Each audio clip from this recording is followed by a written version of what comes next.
मेरा शो कब शुरू कराओगे? कब से इंतजार ही चल रहा है। अरे कुछ दिन रुक जाओ ना, हो जाएगा। तुम सिर्फ मजे लेने के लिए आते हो ना यहाँ पर? क्या? तो क्या मैं अकेले मजे ले रहा हूँ यहाँ पे? और एक बात याद रखो, अगर कोई मजेदार चीज खा रहे होते ना तो उसका मजा जबान पर रहने देते हैं, ऐसे मजा किरकिरा नहीं करते। अरे नहीं मिथिलेश, मेरा मतलब वो नहीं था।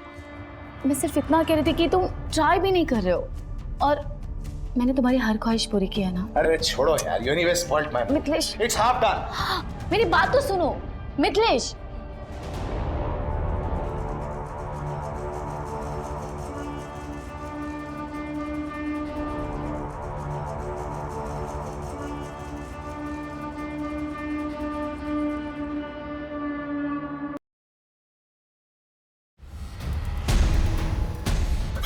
कहाँ जा रही है तू आधी रात को?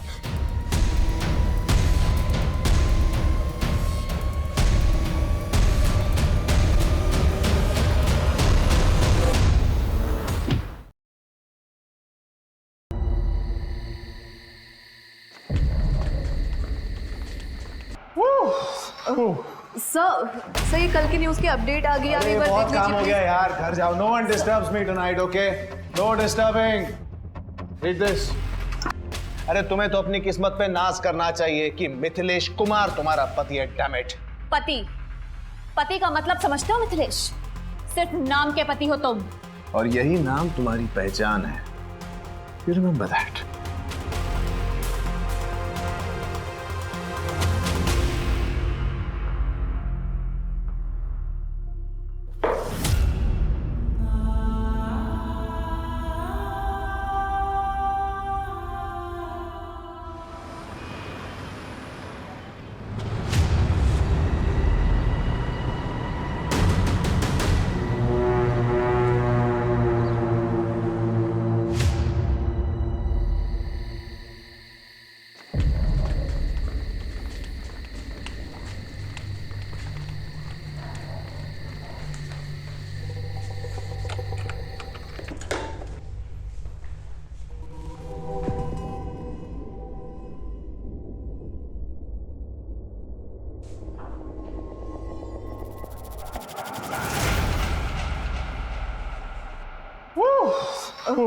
सर ये कल की न्यूज़ की अपडेट आ गई। आप एक बार बहुत देख काम हो लीजिए गया यार, घर जाओ। No one disturbs me tonight, okay?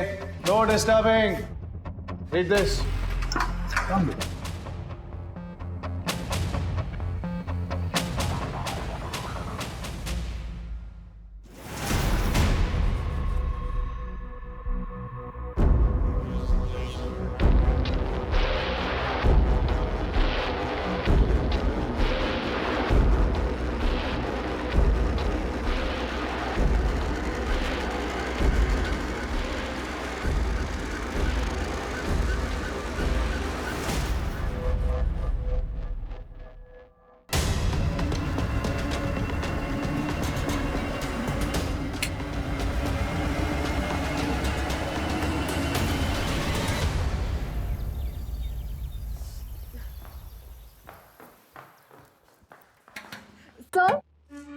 Sir sir sir sir आपके घर से कॉल आ रहा है। आपका फोन बंद है शायद।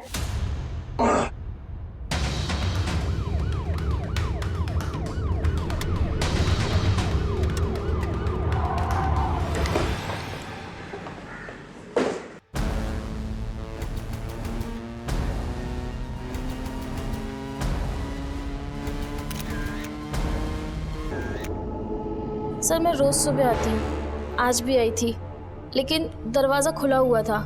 मैं अंदर आई तो माँ जी का दरवाज़ा बाहर से बंद था और माँ जी अंदर से जोर जोर से खटखटा रही थी। क्या हुआ? ये दरवाजा किसने बंद किया था? मिथिलेश, मिथिलेश, मिथिलेश।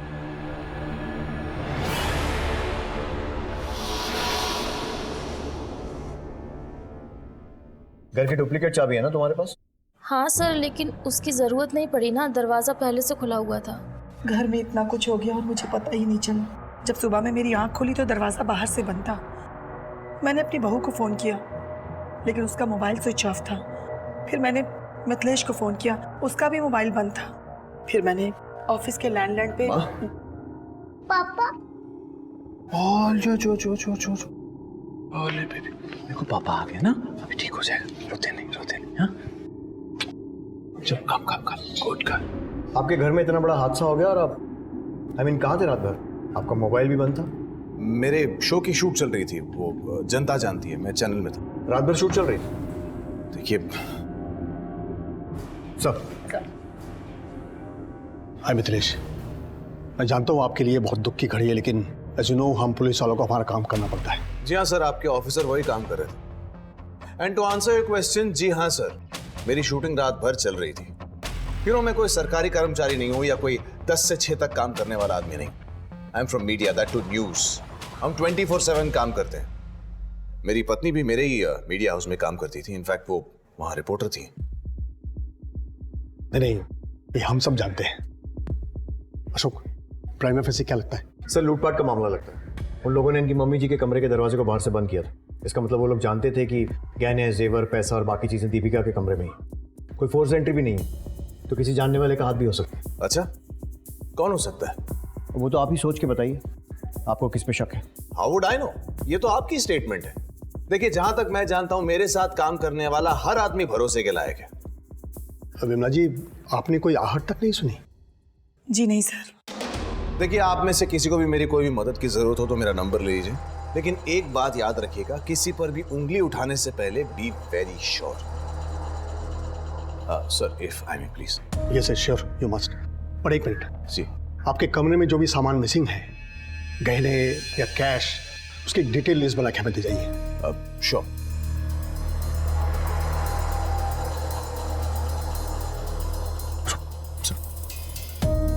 देखो शुभ, ये केस बहुत ही सेंसिटिव है और इसकी पहुंच बहुत ऊपर तक है, इसलिए इससे कोई भी बात करने से पहले हमें पहले अच्छे से होमवर्क करना होगा। तुम ये फॉर्मेलिटीज पूरी करके ऑफिस पहुंचो, हम वहीं बैठ के बात करते हैं। सर, कृतिका, लाश का पंचनामा करके बॉडी को पोस्टमार्टम के लिए भेजो। सर। और आसपास के सारे सीसीटीवी चेक करो, शायद किसी के फुटेज में वो चोर आते या जाते हुए कैप्चर हुए। और पड़ोसियों से पूछताछ करो रात में अगर किसी ने कुछ देखा हो तो। Sir.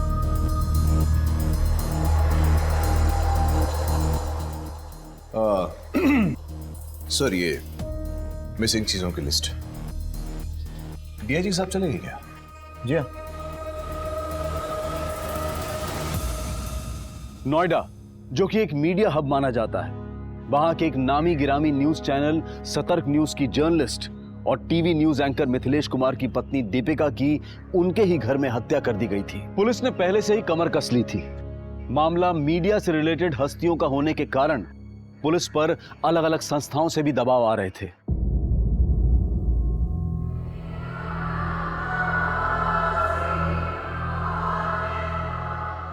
May I come in, sir? Come in.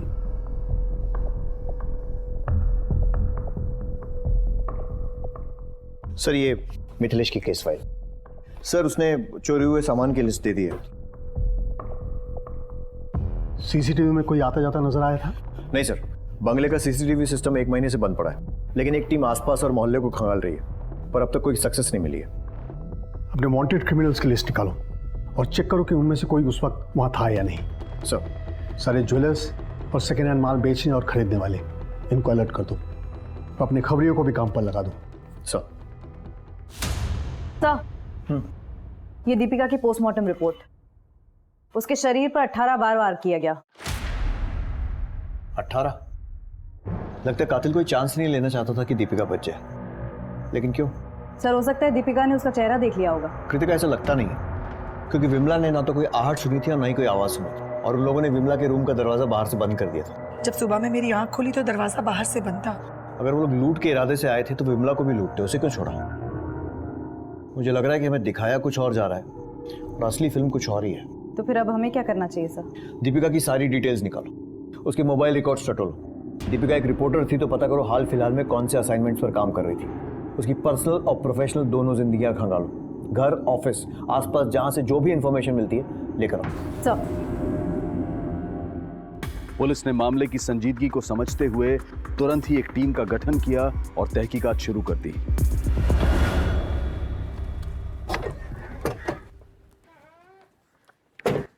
Sir, Deepika murder case में आसपास के लोगों से पूछताछ की।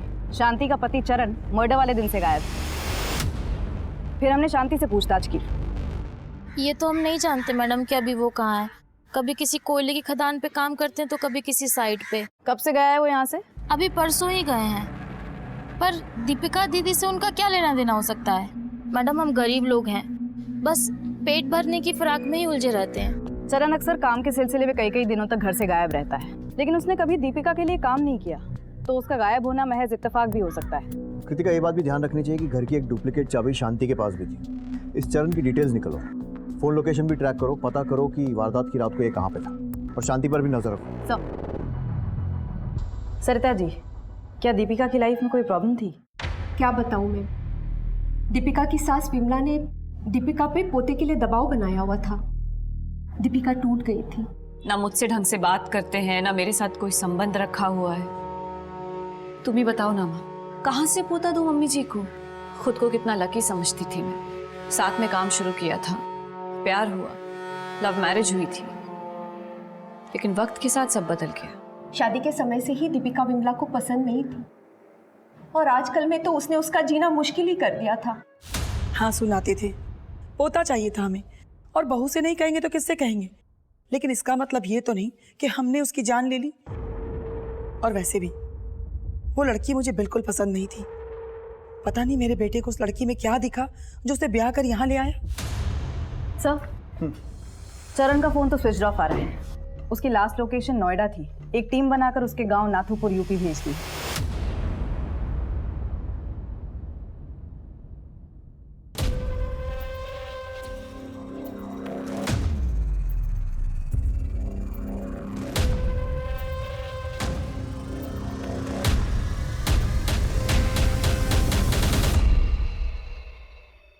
दीपिका के कॉल लिस्ट में एक नंबर है, विजय का, जिससे फ्रीक्वेंटली और बहुत लंबी बातें होती थी, वक्त बेवक्त। एक और बात, एमएलए गजेंद्र सिंह का भी फोन कई बार आया है दीपिका को। क्या ऐसा तो नहीं कि दीपिका का किसी के साथ अफेयर चल रहा था? कह नहीं सकते सर, लेकिन दीपिका की माँ के हिसाब से दीपिका और मिथिलेश का रिश्ता सही नहीं था, और उसकी सास विमला भी उसे बच्चे के लिए काफ़ी सुनाती रहती थी। कहीं ऐसा तो नहीं कि ये मर्डर परिवार ने ही प्लान किया? जब तो कोई ठोस सबूत नहीं मिल जाता, किसी को रूल आउट नहीं कर सकते। इस विजय को थाने बुलाओ। एक मिनट। हाँ सर, कांस्टेबल गीता का फोन था। वारदात की रात मिथिलेश की रिकॉर्डिंग 11 बजे ही खत्म हो गई थी। अरे नहीं डीआईजी साहब, मुझे आपकी टीम की काबिलियत पे कोई शक नहीं है, बस ना उनके काम करने के तरीके से थोड़ी सी शिकायत है। Okay sir. Yes. Oh please come, आइए। अभी आपके वो डीआईजी साहब से ही बात कर रहा था। बैठे बैठे। So tell me sir, how can I help you? अब तक की इन्वेस्टिगेशन से ये बात सामने आई है कि दीपिका के रिलेशन आपसे और आपकी माता जी दोनों से ठीक नहीं थे। So what? सर देखिए, मैं कोई सीन नहीं क्रिएट करना चाहता हूं, लेकिन आपको एक बात बता दूं, आप इस दुख की घड़ी में एक इनोसेंट फैमिली को बुरी तरह से हैरेस कर रहे हैं। हम किसी को हैरेस नहीं कर रहे, सिर्फ अपना काम कर रहे हैं। ये बताइए, उस रात को आपकी रिकॉर्डिंग तो 11 बजे खत्म हो गई थी, तो फिर रात भर ऑफिस में क्या कर रहे थे? सर मैंने आपको पहले भी बताया, हम मीडिया वाले हैं, 24/7 काम करते हैं, दिन रात लगे रहते हैं, थक जाते हैं बहुत ज्यादा काम करके, तो यही मेकअप रूम में आराम कर लेते हैं। उस रात मैं भी यही मेकअप रूम में आराम कर रहा था। घर तो पास में ही है ना? Yes sir. तो फिर रात भर ऑफिस में रुकने की कोई खास वजह? अब मैं किसी लड़की को लेकर घर तो जाऊंगा नहीं। हाँ, वो मेरे साथ ही थे। और इस बात का क्या मतलब निकालूं मैं कि तुम्हारा और मिथिलेश का अफेयर चल रहा है? नहीं सर, हमारा कोई अफेयर नहीं चल रहा है। एक्चुअली उन्होंने मुझे यहाँ रेकमेंड किया था, और देखते देखते हम दोनों की बहुत अच्छी बनने लग गई थी। सर मैं क्या बोल रही थी, मेरा प्रोबेशनरी पीरियड ख़त्म हो गया है, और HR से अभी तक कोई कंफर्मेशन नहीं आया है। सर दीपेश सर बोल रहे थे कि अगर आप बात करेंगे ना तो जल्दी कंफर्मेशन आ जाएगी। वो तो हो जाएगा, लेकिन तुम्हें परमानेंट करके मुझे क्या मिलेगा? सर आप जो भी चाहो। तुम्हारे घर पहुंचने से पहले कंफर्मेशन मेल आ जाएगा। Thank you sir. सर ने मेरे लिए इतना कुछ किया, इसलिए जब भी वो तनाव में होते थे तो बस मैं उनका दर्द बांट लिया करती थी। बस इतना ही रिश्ता है हमारा। मैं कैसे मान लूं? मानना पड़ेगा सर, डॉली और मेरे बीच संबंध है, और मानता हूं आप लोगों को शक करने की पगार मिलती है, लेकिन अब किस बात का डाउट हो रहा है आप? हाल फिलहाल में दीपिका के नंबर पर एमएलए गजेंद्र सिंह के नंबर से बहुत सारे कॉल्स आए थे। कोई आइडिया क्यों? अरे उसने स्टिंग ऑपरेशन किया था उन पे, काफी धमकी भरे कॉल्स आते थे उसको वहां से। तुम्हें जो करना है कर लो। शायद आप जानती नहीं है हम कौन। मुझे पता है तुम कौन हो, और अब सारी दुनिया को पता लगेगा कि असल में तुम हो कौन। जब मैं तुम्हारा स्कूल से लड़कियां सप्लाई करने का स्कैंडल बाहर लाऊंगी। कौन से स्कैंडल का स्टिंग किया दीपिका ने?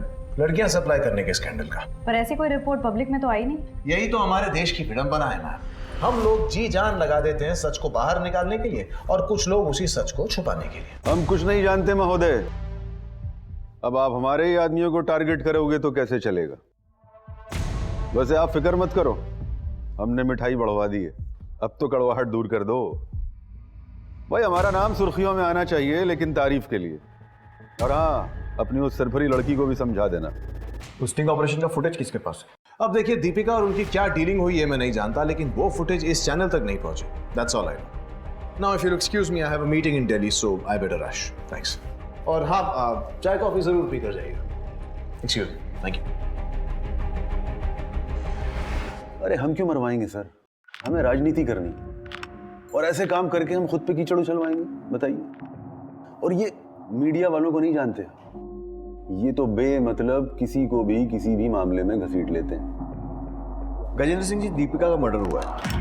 वही दीपिका जो आपका स्टिंग ऑपरेशन कर रही थी। हो सकता है कि आपकी सफेद पोशाक पर कीचड़ ना उछले, इसलिए आपने उसे मरवा दिया। अरे ये क्या कहे जा रहे हैं आप? कौन सा मर्डर, कौन सा स्टिंग? आपको जरूर कोई गुमराह कर रहा है। सर, पुलिस को गुमराह करने की कोशिश हर मुजरिम करता है। वो लोग सिर्फ एक चीज भूल जाते हैं, कहीं ना कहीं जरूर चूकते हैं। Thank you.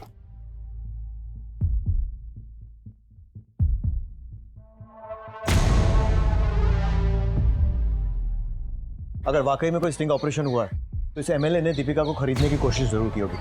हमें दीपिका के बैंक अकाउंट चेक करने चाहिए। सर,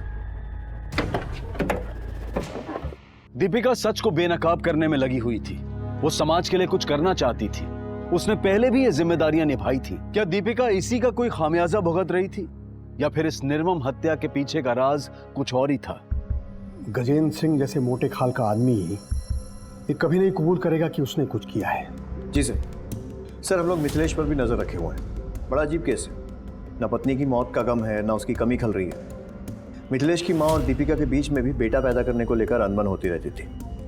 कुल मिलाकर दीपिका की फैमिली लाइफ डिस्टर्ब थी और बाहर से भी खतरा था। नो, ये गेस वर्क से काम नहीं चलेगा। हमें हाथ में ठोस सबूत चाहिए।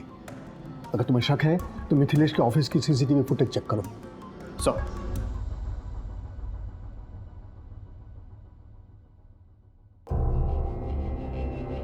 और विजय, मोबाइल रिचार्ज आजकल बहुत सस्ते हो गए हैं। मतलब सर? दीपिका से तुम्हारी वक्त बेवक्त बात होती थी, जान सकता हूँ क्या वजह थी? सिर्फ काम के सिलसिले में हमारी बात होती थी। एक बार एसिड अटैक विक्टिम के स्टोरी के कवरेज के दौरान हमारी दीपिका जी से मुलाकात हुई।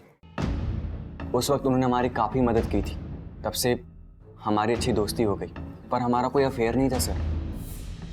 पर हाँ, दीपिका जी का मैरिड लाइफ सही नहीं चल रहा था।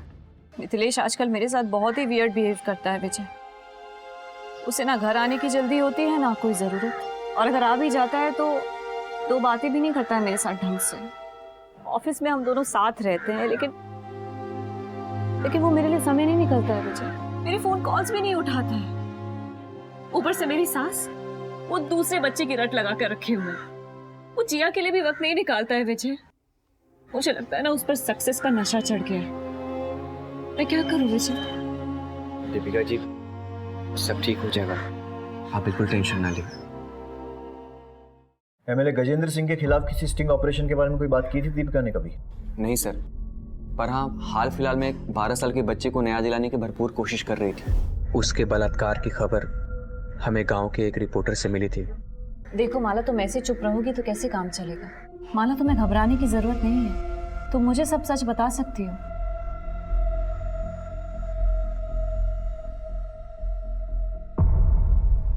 बताओ माला। दीदी, गुड्डू भैया ने मेरे साथ जबरदस्ती की।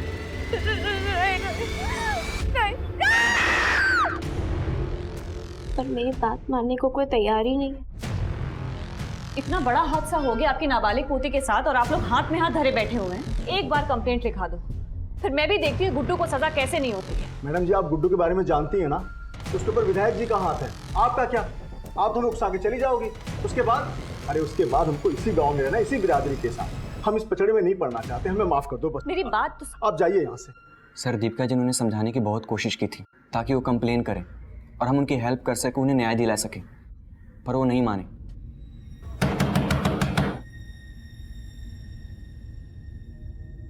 तू फिर वापस आ गई?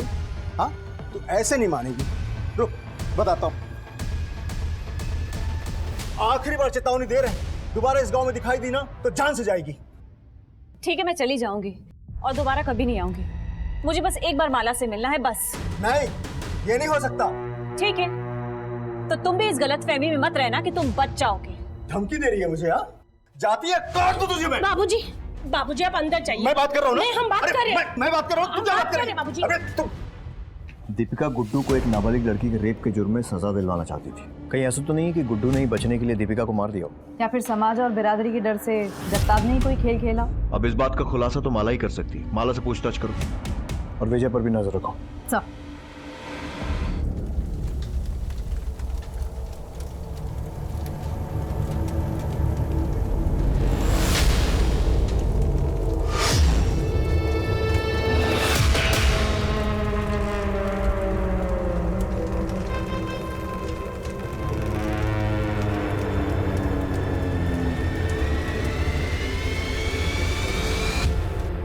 सब पूरी टीम ने दिन रात एक करके ये फुटेज निकाली है। ये नकाबपोश लोग इस गाड़ी में बैठकर रफू चक्कर हो गए। गाड़ी का नंबर निकालो और मालिक का पता लगाओ। चरण का कुछ पता चला? नहीं सर, लेकिन उसकी पत्नी पर नजर रखे हुए हैं और थानों को भी अलर्ट कर दिया है।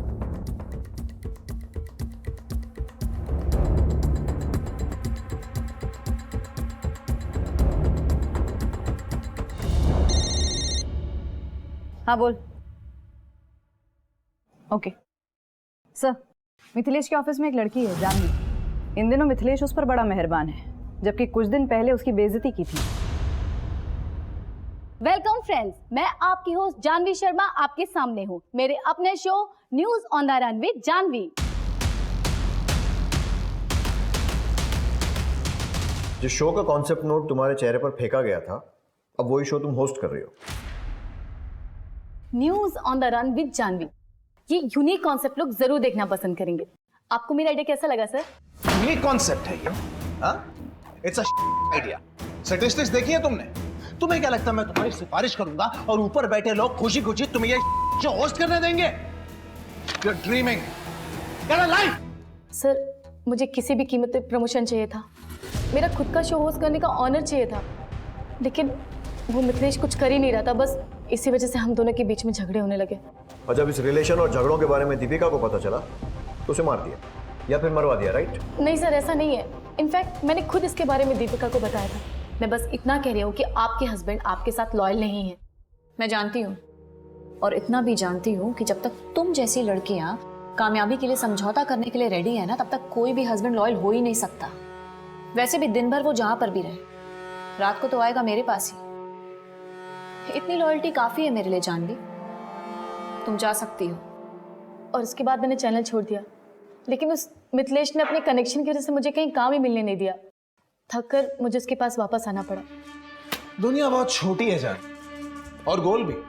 अब देखो ना, तुम पूरी दुनिया घूम कर आ गए, लेकिन किसी ने काम नहीं दिया। वैसे मेरे पास बहुत काम है, तो शुरू करें काम।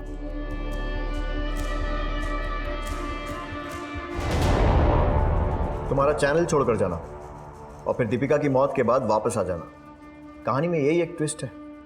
काम तुम्हारा मिथिलेश के ऑफिस में था, लेकिन नजर उसके घर पर। वैसे भी कुछ पाने के लिए कुछ खोने, कुछ भी करने का तुम्हारा फंडा तो क्लियर है? नहीं सर, मैंने कुछ भी नहीं किया। वो हम तय करेंगे, जब तक हम ना कहें शहर छोड़ के मत जाना। सर विजय को एमएलए गजेंद्र सिंह के पीए के साथ देखा गया। विजय, तू न्यूज में क्या कर रहा है? तुझे तो फिक्शन राइटर होना चाहिए। इतनी लंबी लंबी कहानियां सुनाई तूने, लेकिन सबसे ज़रूरी कहानी सुनाना भूल गया। तो वो भी सुना दे। एमएलए गजेंद्र सिंह से क्या रिश्ता है? वो गजेंद्र सिंह ने कुछ पैसे दिए थे पहुंचाने के लिए। कैसे पैसे? वो दीपिका जी से सबूत निकलवाने के पैसे। और तूने अपनी दोस्त को, जो तुझ पर इतना भरोसा करती थी, धोखा दे दिया। क्या करे सर, तरक्की के लिए करना पड़ता है। शाबाश। किसको पहुंचाए थे पैसे?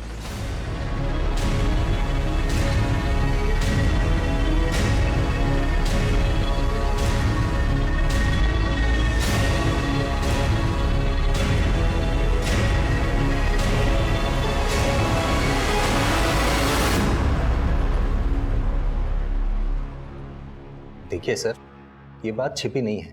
हर एक चैनल को किसी ना किसी राजनीतिक पार्टी से फंडिंग मिलती रही है। हमें भी गजेंद्र सिंह से फंडिंग मिलती है, तो हम उनका स्टिंग ऑपरेशन करवाकर अपने पांव पर कुल्हाड़ी क्यों मारेंगे? सर, ये इन दोनों की मिली भगत है। हो सकता है पैसा देने के बाद भी गजेंद्र सिंह ने दीपिका से बदला लिया। पॉसिबल है, बस वो चोरों की टोली एक बार हमारे हाथ लग जाए।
सुनो,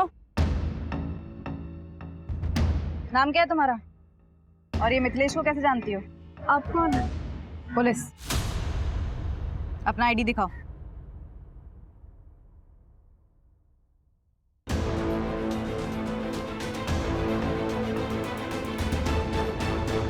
देखो कोमल, डरने की कोई बात नहीं।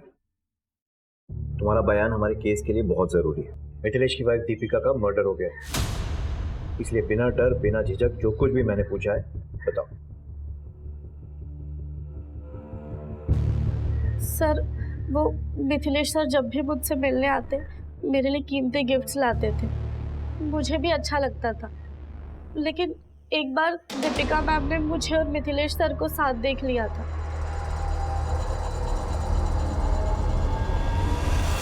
तुम्हारा मिथिलेश के साथ क्या रिश्ता है? आप कौन है? मैं मिथिलेश की वाइफ हूँ।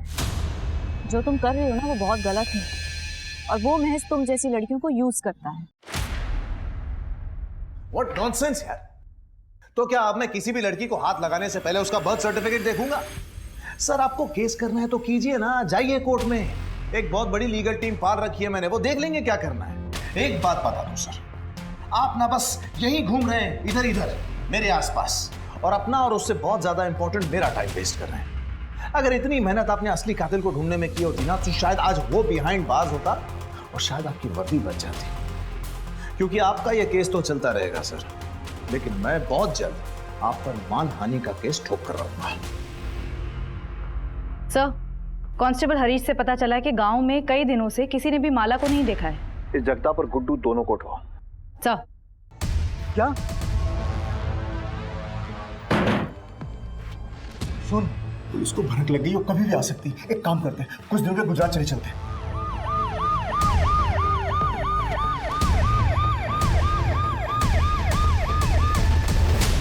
जो डर था वही हुआ, पुलिस आ गई है। पुलिस आए तो ये मत बताना कि मैं इस घर में हूँ। माला कहाँ है? ओ, जगताप कहाँ है? एक उधर जाओ। अरे मैंने किया क्या? कि मैंने किया क्या? मुझे बताइए तो सही।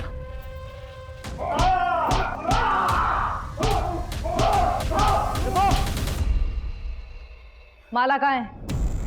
बता कहाँ है माला? क्या किया तूने उसके साथ? तूने उसे मार दिया या गुड्डू को बेच दिया? बोल। क्यों मारूंगा मैं माला को? मैं तो माला को खुद ढूंढ रहा हूँ, क्योंकि माला मेरे कमाई का जरिया थी। मतलब ये कि गुड्डू हमें हर महीने 25,000 रुपए देता था अपना मुंह बंद रखने के लिए, ताकि ये मामला हम पुलिस स्टेशन तक न ले जाएं।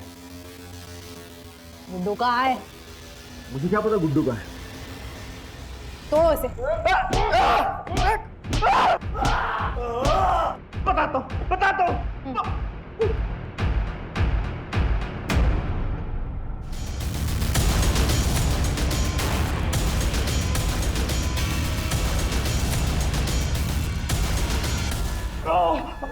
साहब मैं सच बोल रहा हूँ, मैंने माला का रेप नहीं किया साहब, और ना ही मैं किसी दीपिका को जानता हूँ। सब लोग झूठ बोल रहे हैं साहब। जट्टा आपको किस बात के पैसे दे रहा था?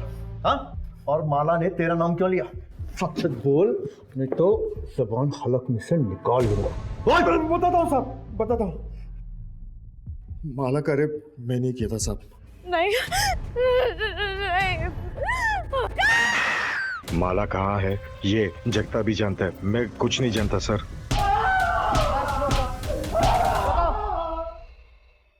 गुड्डू ने सब सच बोल दिया है। क्या किया तूने माला के साथ? कहाँ है माला? गुड्डू ने सब सच बोल दिया है। क्या किया तूने माला के साथ? कहाँ है माला?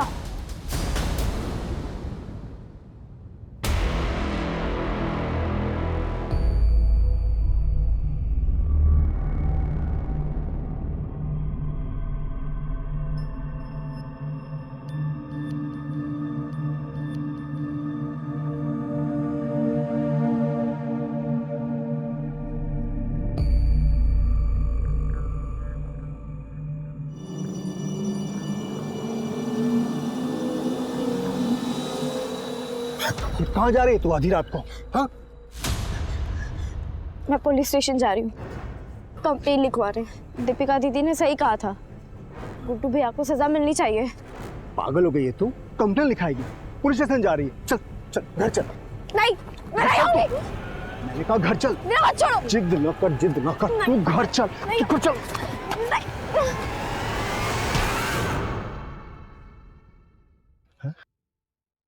माला, माला,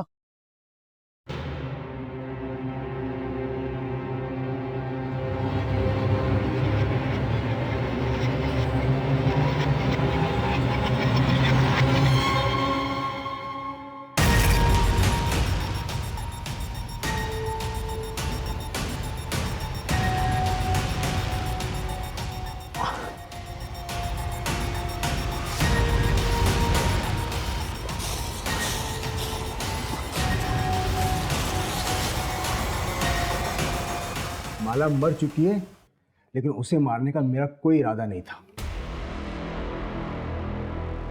अब तक पुलिस के हाथ दीपिका के मर्डर को लेकर कोई ठोस सबूत नहीं लगा था, और ऊपर से ये प्रेशर भी था कि कोई भी ऐसी हरकत ना हो जिससे डिपार्टमेंट पर उंगली उठे। पुलिस टीम बहुत मुश्किल में थी। केस को सुलझाने का प्रेशर और केस से जुड़े मामलों को सुलझाए रखने का प्रेशर, और अपनी छुट्टियों को रद्द करके दिन रात एक करने वाले एक सिपाही ने एक बड़े कारनामे को अंजाम दिया। मैडम, जिस आदमी की फोटो सर्कुलेट हुई थी उसका पता चल गया है, वो यही है, चरण दास। वेरी गुड, धर दबोचो उसे।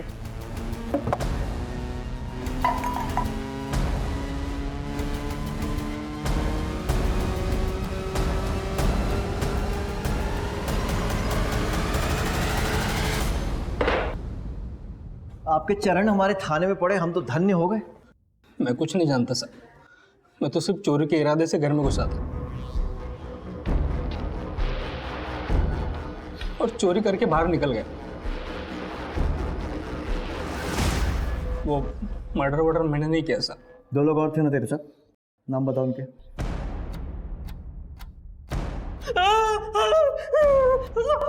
बता दे, नहीं तो ये चरण चलने के लायक नहीं रहेंगे। लाखौर सनी साहब। कहाँ मिलेंगे? फरीदाबाद।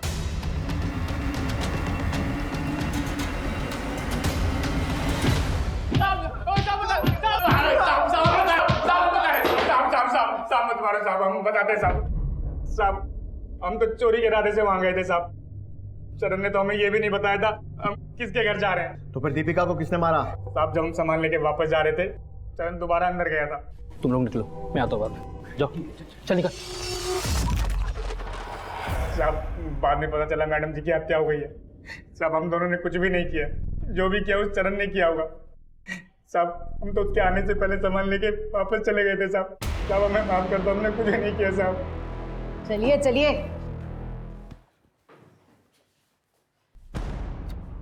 कृतिका, हॉस्पिटल में इन्फॉर्म कर दो कि एक बेड खाली कर दे, एक पेशेंट और आने वाला है। साहब मैं मानता हूँ मैंने मारा था दीपिका को साहब मैंने मारा था दीपिका को, मैंने मारा था।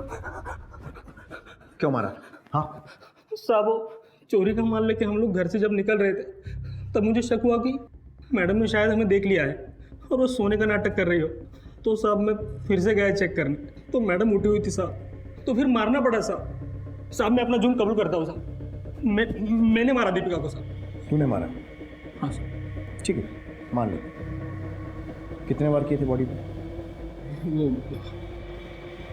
4। ये दीपिका की पोस्टमार्टम रिपोर्ट। उसके शरीर पर 18 बार वार किए गए। सर, भाई मानना पड़ेगा आपकी हिम्मत।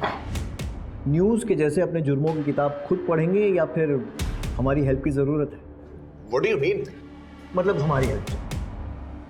ठीक है, तो आपके कारनामों की लिस्ट हम ही बताते हैं। कोमल, याद है उसने आपके खिलाफ शिकायत दर्ज करवाई।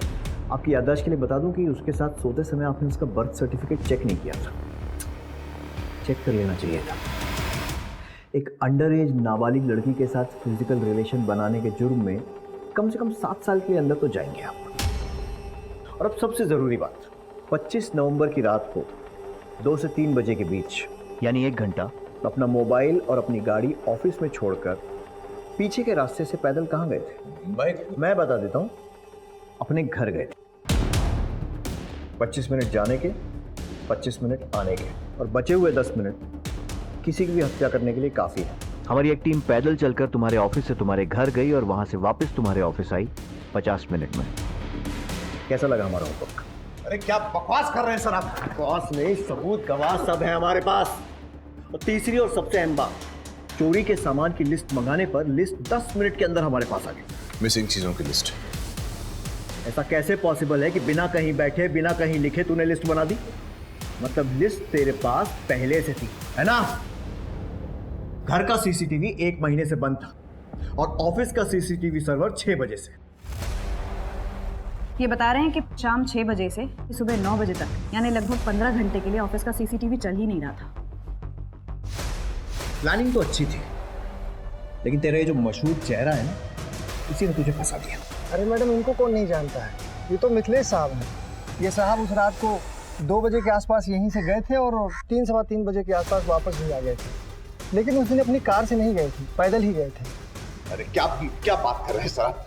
उसने आपको कबूलनामा दिया है ना? वो कौन है? वो चरण दास दिया है, लेकिन उसका तेरे लिए इतना वफादार होना ही तेरी बर्बादी का कारण बनेगा। कितने बार किए थे बॉडी में? 4। पोस्टमार्टम रिपोर्ट के हिसाब से दीपिका की बॉडी पर 18 वार किए गए थे। 18। छी, घृणा आती है मुझे मिथिलेश, एक माइनर लड़की के साथ।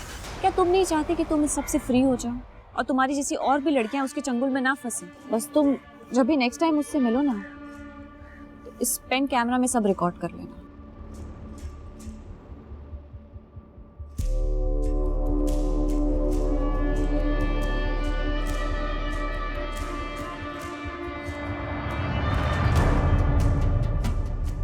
कल सुबह मैं तुम्हारा असली चेहरा सबके सामने लूंगी। स्टिंग ऑपरेशन तो तुमने दबा दिया था मिथिलेश, लेकिन ये न्यूज़ नहीं दबा पाओगे, क्योंकि ये न्यूज़ तुम्हारे नहीं किसी और के चैनल में चलेगी। पागल हो गई हो क्या? जानती भी हो क्या बकवास कर रही हो? अब बस बहुत हो गया मिथिलेश। मिथिलेश कुमार नाम का बोझ अब और नहीं सह सकती मैं। तुम्हारा नाम तुम्हें मुबारक हो। Good luck. दीपिका। और फिर मैंने हमारी मेड शांति के हस्बैंड को हायर किया। चरण दास, वो चोरी का ड्रामा करने के लिए। मैंने ही उसे कहा था 2-3 लोग और ले ले ताकि वो चोरों की टोली वाली फील आए। मैं ना पकड़ा जाऊं इसीलिए ऑफिस और घर के सीसीटीवी कैमरा को तो मैंने खुद ऑफ किया था।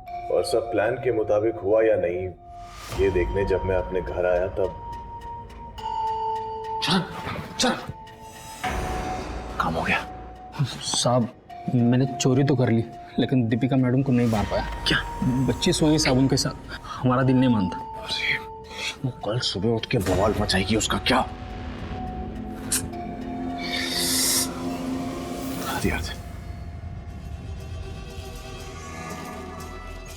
यही वेट करना।